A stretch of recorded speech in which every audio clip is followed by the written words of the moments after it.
The production of this video was made possible by donors to the Orchestration Online Patreon initiative. Please consider adding your support to the creation of free educational internet resources by visiting our Patreon page linked below.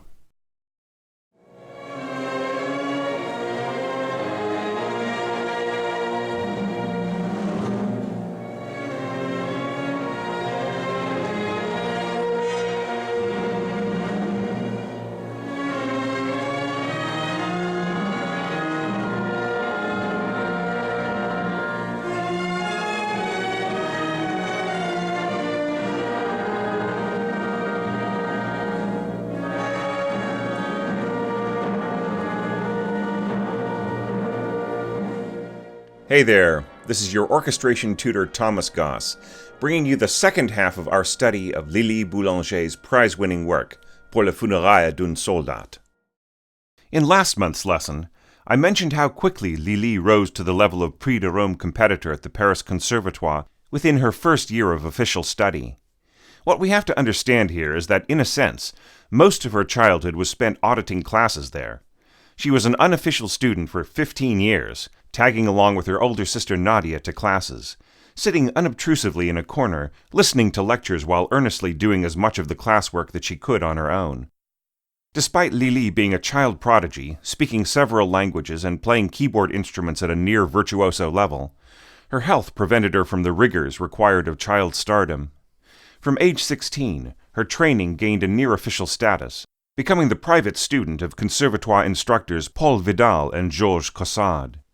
But her health still prevented her from doing more than auditing classes.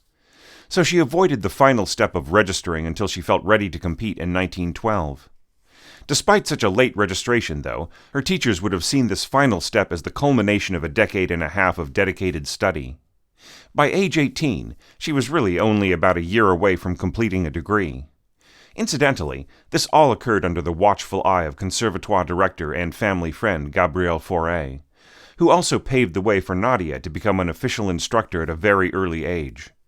This is yet another way in which the Boulanger sisters, along with Ravel and Debussy, can be perceived as part of Fauré's legacy as a musician, composer, friend, instructor, and director. There's another point that I mentioned last month that's worth clarifying: Lili's use of B-flat minor. A certain relationship exists between her magnum opus, the Psalm 130 De Profundis, and Pour les funerailles d'un soldat. Both have a certain ritual quality, along with a solemn dignity that avoids self-pity. Both are very fresh and unaffected in their thematic content. And of course, both pieces are in 5 flats, a key which seemed to evoke these qualities, to the point of symbolic significance for Lili. Though the music for both works is entirely original, Pour les funerailles seems to be a kind of warm-up or preliminary sketch for Psalm 130. While the psalm shows greater command of form, harmony, and orchestration, along with stylistic maturity, it still reflects the same approach of unique emotional and picturesque settings of verses initially explored in Pour les funerailles. Her sense of form is less intricate in this earlier work, more tied to the dramatic meaning of each verse, but that also allowed her to exercise her undeniable gifts as a composer of evocative vocal music, without too many academic limitations. One last little point to help get a clearer picture of Lili's achievement: her choice of text. She turned to the works of French Romantic poet Alfred de Musset for inspiration. The verses she set had a certain liturgical quality to them, very prescient in regard to the cost of the war that was to come, but which few really imagined in the year 1912. Because of Pour les funerailles d'un soldat's winning status of the Prix de Paul, it was one of the few works by Lili to be performed within her own lifetime, and one of the first to be published, after her death, in 1919. As such, it seemed to encompass public grief not only for the loss of so many lives in battle, but also of losing Lili herself, whose youth and achievement had made her an iconic figure for all her avoidance of publicity.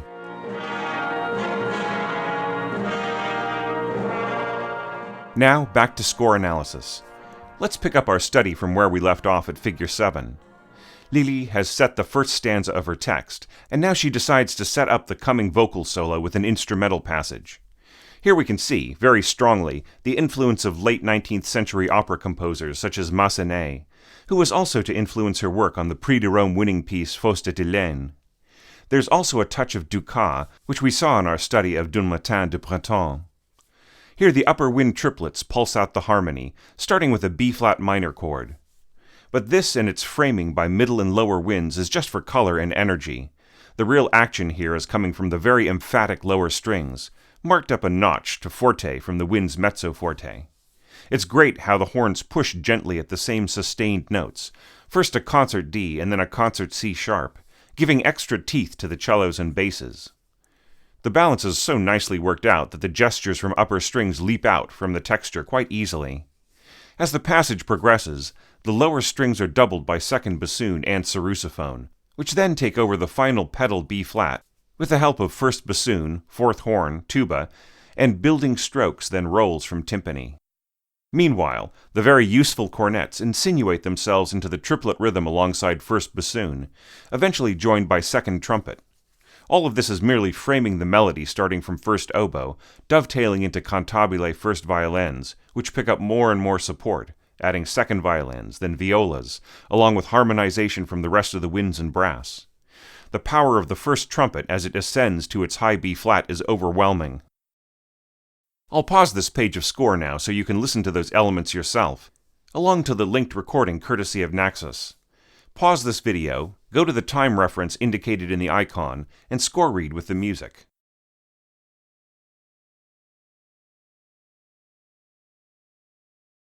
Thus begins the baritone solo from Figure 8, showing that Lili Boulanger had the makings of a first-rate operatic composer, which she was also to prove a few months later in Faust et Hélène. The tutti hits a surprise E-flat major chord. Then the strings take over the triplet pulse, dropping down to a mezzo forte. The soft, high horn chords carry quite easily against the strings and provide a quality to the texture that beautifully supports the high baritone solo. Basses start with a firm but short pizzicato, eventually split divisi with arco basses, as A2 bassoons and sarrusophone double the line. Subito piano strings give the soloist more space in the sound picture in which to bring out the emotion and meaning of the text, while winds and brass return in military band style with golden harmonic support. The wonderfully warm sound here is due to first oboe, first horn, and first trumpet all doubling that top C, with the harmony below nicely filled in. Lili must have studied some band scores, or at the very least used her obviously keen ear listening to marches. Notice how the pedal C on timpani fits in perfectly alongside the descending pitches of the bass line, only changing on the final D. That's a good lesson for us all in showing how it's not necessary for the timpani to follow along every pitch of a bass line.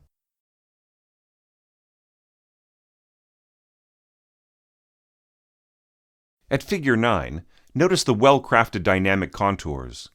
After the blasting fortissimo of the previous bar, the orchestra drops to subito pianissimo to once again give the soloist some expressive room. The rest of the phrase follows a general pattern that we saw in the previous passage, and we'll see in the next one, slowly building with each phrase to well-supported crescendo by the end. Lili gives the soloist the option of dropping an octave at the end of the phrase, so that he can save his voice for the final F-sharp a couple of pages later if he needs to. The wind scoring is very much a piece of that at Figure 7. A2 flutes, clarinet, and bassoons pulsing in triplets over a G major chord, while first oboe, English horn, and bass clarinet outline the same harmony in a wide voicing. Meanwhile, the upper strings react to each vocal phrase with upward-reaching chords. The horns provide some gradual solidity as bass, eventually joined by pizzicato and arco basses. That leaves cellos soli, then violas and first trumpet as well, doubling the vocal line and guiding it to another brief climax with heavy brass and percussion.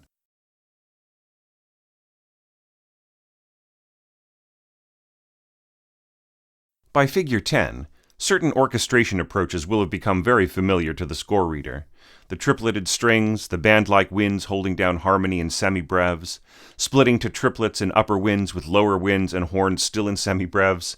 However, Lili wants the context to shift from reverent to ever more military, which she signals with timpani downbeats and first trombone doubling of the baritone solo. I love the open F-sharp fifth scoring at Figure 11. Tremolo strings, winds, and all the brass except the trumpets. The high F-sharp of first trombone here is going to sound especially penetrating, and will carry over as a solo instrument when it dovetails into the fanfare of the A2 trumpets a bar later. Throughout both these bars, the open fifth has carried no harmonic identity of major or minor, until the third trombone and timpani enter on a low B-flat, functionally appearing to be an A-sharp, seeming like a major third, though extremely dark amongst the remaining sarrusophone, horns, and low brass.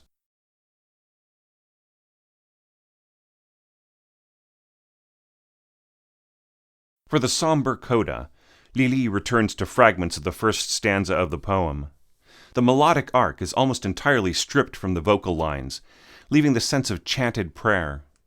The orchestration here is both simple and highly ingenious. These last 4 pages probably capped the certainty for the adjudication panel that Lili deserved the school's top prize for coursework. Quadruple octave muted strings and harps play the dies irae behind the chorus, with a slight boost from pianissimo to piano when A2 flutes and clarinets briefly join in. Dovetailing winds maintain a consistent static harmony, folding into the horns as they softly support the chorus. Throughout all of this delicate texture building, timpani, drum, and double basses play a limping half-tattoo. The Naxos recording chooses to interpret the end of the poem as a few last bars of solo voice.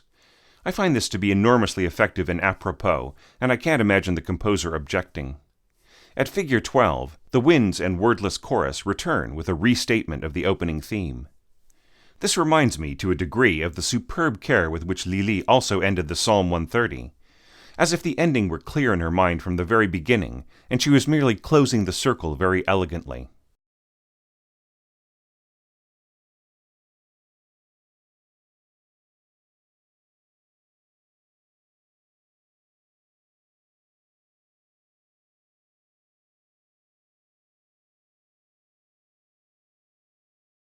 It's been a real pleasure guiding you through the scoring of Lili Boulanger's major orchestral works. I'll return to her orchestration again in further lessons, but first, I have a request for my thousands of viewers. Can anyone help me get a copy of the score to Lili's Prix de Rome winning piece, Faust de Hélène? Not the vocal score, which is currently available on IMSLP, but the full orchestral score? If someone can find it for me, I will gladly present it as a series of lessons, because it's really the beginning of her maturity as an orchestrator. Please look around for me and let me know if you find it. See you soon.